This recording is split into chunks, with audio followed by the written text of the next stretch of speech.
Is a fight for freedom, old top. I'll do it. For America. How you doing?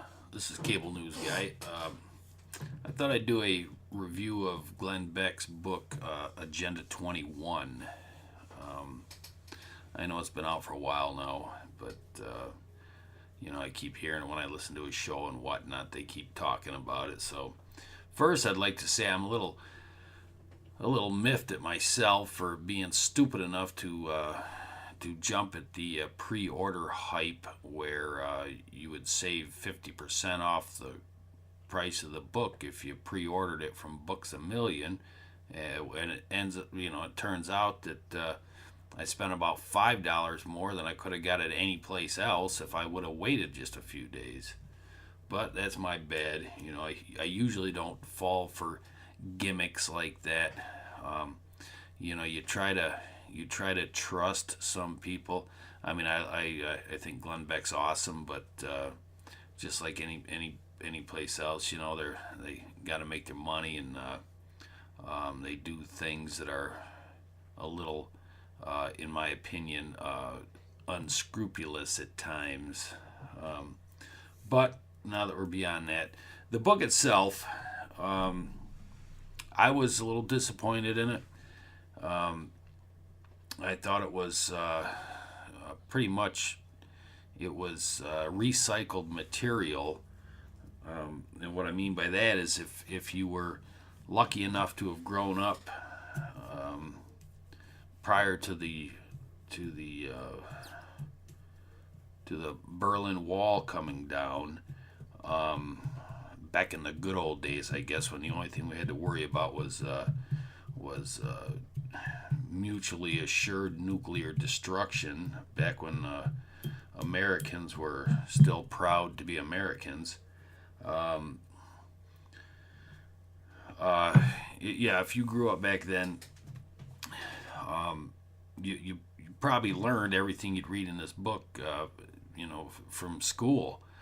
Myself, as I read it almost immediately, I felt like I was back in my third grade elementary school classroom with my teacher, Mrs. Olson, during our social studies periods, where we learned about the Soviet Union. We learned about how they isolated communities. The main ones were the collective farms, where the people could only keep a small portion of what they produced. The rest went to the state. And if you didn't produce, you starved. There was thousands of people, communities that just perished due to starvation because they didn't produce the food, so therefore they didn't eat and they died. The children then in Russia were encouraged to report their parents if their parents were talking bad about the state. Neighbors turned on neighbors. They would rat them out for a few privileges thrown at them here and there, maybe a little extra food or this or that. It was all pretty disturbing stuff. I remember it vividly from my childhood. Unlike now, where everything I see and hear, it seems like schools are glorifying communism and socialism as if it's the something new, something good. And capitalism's bad. I just don't get it.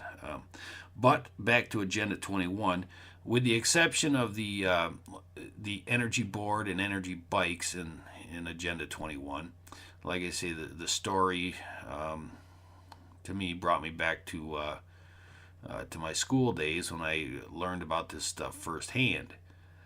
The book itself, I guess for younger kids, younger people, younger adults, it'd be a good, interesting read to see, some of the things that actually have happened, and that will probably happen again, without doubt.